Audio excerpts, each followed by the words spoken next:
Yes, ni The Quick Times News nk'ibisanzwe, nta kindi usabwa uretse kureba aho hasi handitse subscribe ugakandaho, hanyuma tugakomeza kubana gatanu kuri gatanu muri aya makuru. Ni tariki 30 Kamena, aho Repubulika ya Demokarasi ya Kongo yizihiza ku nshuro ya 65 isabukuru y'umunsi w'ubwigenge, Independance de la République démocratique du Congo, aho ibyatunguye benshi uhagarariye AFC M23 Corneille Nangaa yatambukije ubutumwa yageneye abaturage bo mu duce M23 iyoboye. Ni nako rero umukuru w'igihugu cya Repubulika ya Demokarasi ya Kongo Félix Antoine Tshisekedi Tshilombo nawe yagize ubutumwa agenera abaturage b'icyo gihugu kuri uyu munsi. Reka rero ntizimye mu magambo mbareke mukomeze mukurikirane ubu butumwa mu rurimi rw'igifaransa. Turatangira n'ubutumwa bwa Corneille Nangaa uhagarariye AFC M23. Nta kindi usabwa rero uretse kureba aho hasi handitse subscribe wowe utarabikora ugakanda, hanyuma tugakomeza kubana gatanu kuri gatanu. Congolaises, Congolais, mes très chers compatriotes. En ce jour solennel du 30 juin, nous célébrons nos 65 ans d'indépendance. 65 ans d'un cheminement audacieux amorcé le 30 juin 1960, lorsque notre peuple, uni par une aspiration irrépressible, a revendiqué son droit inaliénable à la liberté et à l'autodétermination. Cette date n'est pas qu'un jalon historique. Elle est un appel vibrant à honorer la mémoire de nos héros, à raviver notre idéal commun et à réaffirmer notre engagement pour une République forte, unie et prospère.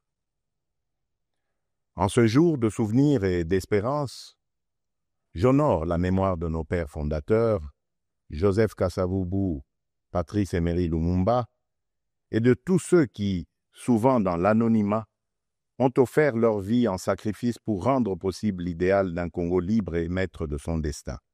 Leur courage est le socle de notre souveraineté, leur vision, le flambeau de notre avenir.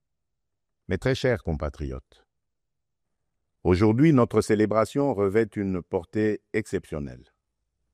Il y a quelques jours, à Washington, sous l'égide des États-Unis d'Amérique, la République démocratique du Congo et le Rwanda ont signé un accord de paix historique, un tournant décisif pour mettre fin à un conflit qui, depuis près de 3 décennies, a semé la désolation dans l'est de notre pays, causant des millions de morts et de déplacés, en particulier dans l'est de notre territoire. Cet accord, signé par les ministres des Affaires étrangères de nos 2 pays lors d'une cérémonie solennelle présidée par le secrétaire d'État américain, M. Marco Rubio, reprend les acquis de la résolution 2773 du Conseil de sécurité des Nations Unies et ouvre la voie à une nouvelle ère de stabilité, de coopération et de prospérité pour notre nation, pour la région des Grands Lacs et pour l'Afrique tout entière. Je voudrais exprimer au nom du peuple congolais notre profonde gratitude aux États-Unis d'Amérique pour leur engagement déterminant en faveur de la paix. Nos remerciements les plus sincères vont au président Donald Trump pour son implication personnelle dans ce processus de pacification porteur d'espérance. Son leadership a permis de réunir les partis autour d'une vision commune. J'adresse également mes vifs remerciements à l'État du Qatar pour ses bons offices, et particulièrement au Cheikh Tamim Ben Hamad Al Thani, dont la médiation discrète et efficace a contribué à rapprocher les positions et d'ouvrir un dialogue sincère entre notre pays et le Rwanda. Je tiens également à exprimer ma profonde gratitude à 2 dignes fils de l'Afrique, dont l'engagement déterminant a largement contribué à porter la tragédie sécuritaire que traverse la République démocratique du Congo à l'attention de la communauté internationale. Grâce à leur implication active dans le processus de Luanda et de Nairobi, Son Excellence João Manuel Gonçalves Lourenço, président de la République d'Angola, et son Excellence Uhuru Kenyatta, ancien président de la République du Kenya, ont su mobiliser les consciences et renforcer la visibilité de la cause congolaise sur la scène régionale et internationale. Cet accord n'est pas seulement un document. Il est une promesse de paix pour les populations de Goma, Bukavu, Rutshuru, Masisi, Nyiragongo, Lubero, Ituri et de toutes les localités martyrisées par la guerre. Ce processus diplomatique s'articule également avec les discussions en cours à Doha, au Qatar.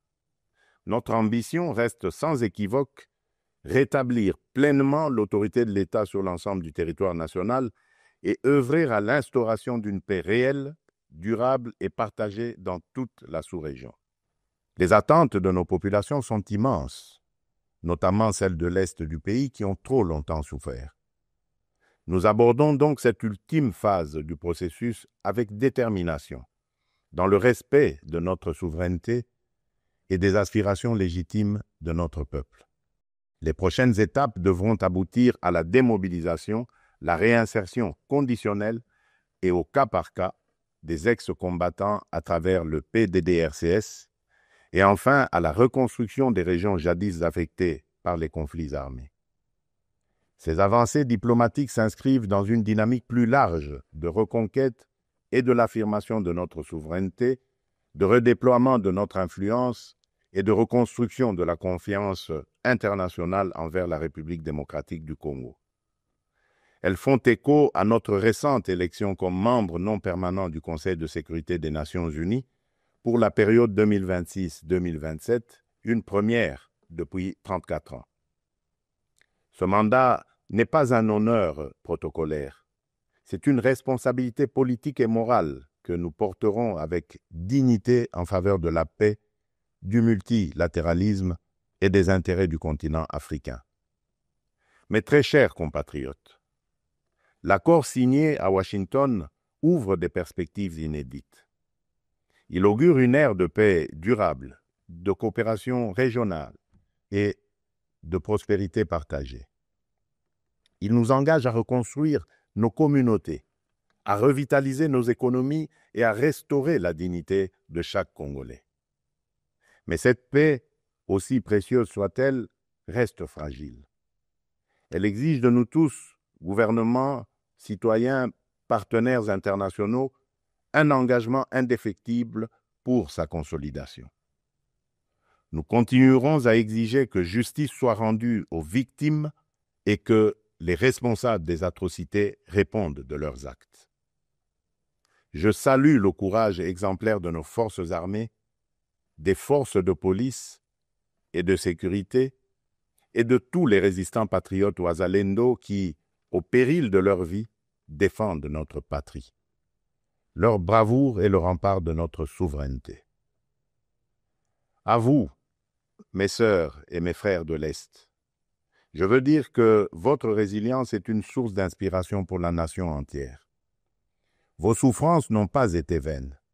Elles ont forgé notre détermination à réfuter toute solution précaire à cette crise et à nous engager à bâtir un avenir meilleur. Mes très chers compatriotes, l'indépendance que nous commémorons aujourd'hui n'est pas seulement une conquête du passé, elle est surtout un cap pour l'avenir. Elle est un projet vivant, un idéal à construire chaque jour. Cet idéal exige de nous que nous surmontions non seulement les menaces armées, mais aussi l'insécurité sociale, l'injustice, le tribalisme et la division. Le peuple congolais aspire à un pays de paix, de justice et de dignité.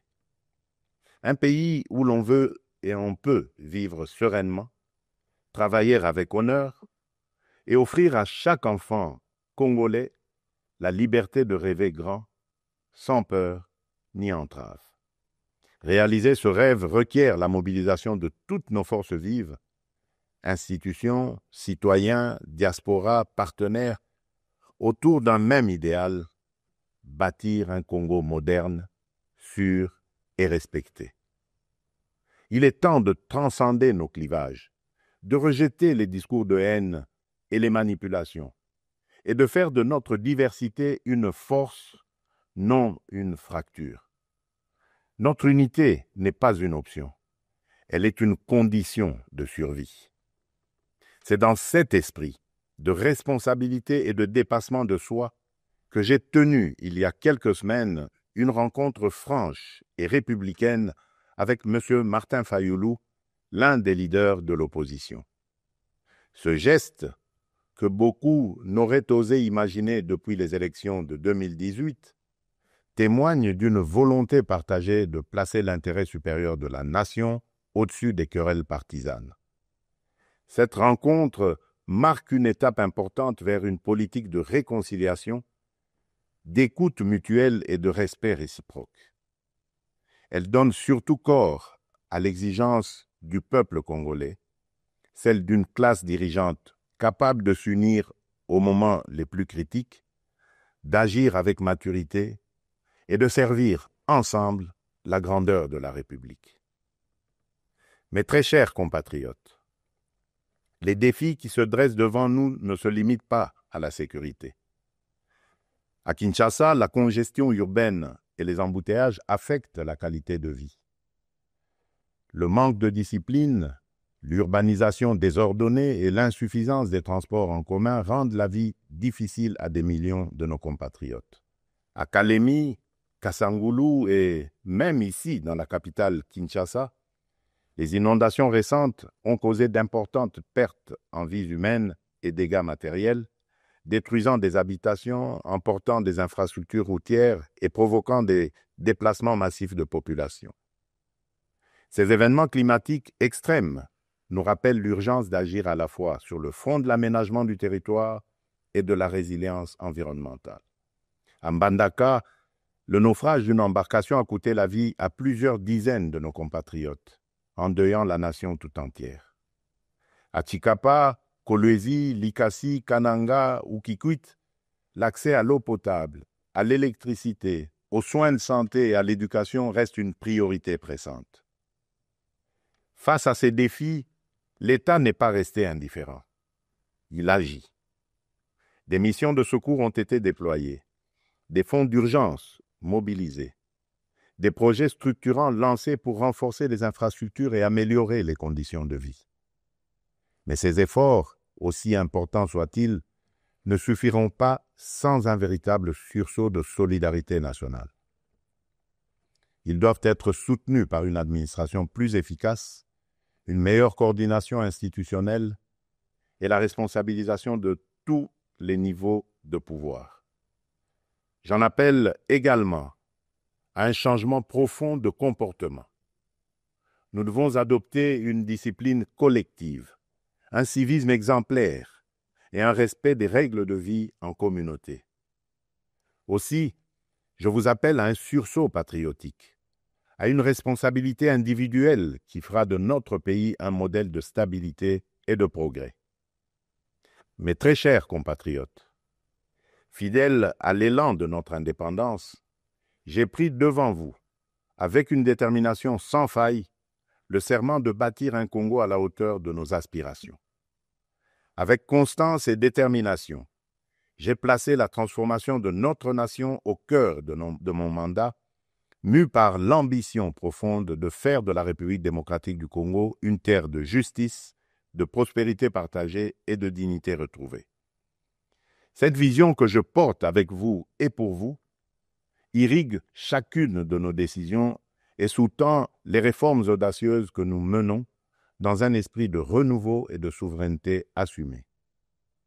Aux côtés du gouvernement, j'ai engagé une série de réformes économiques, judiciaires et institutionnelles visant à asseoir un véritable état de droit, à éradiquer la corruption et à créer un climat des affaires propice à l'investissement et à l'initiative. Les premiers résultats sont tangibles. La croissance économique connaît un rebond durable. L'image de notre pays s'améliore sur la scène internationale et la confiance des investisseurs renaît.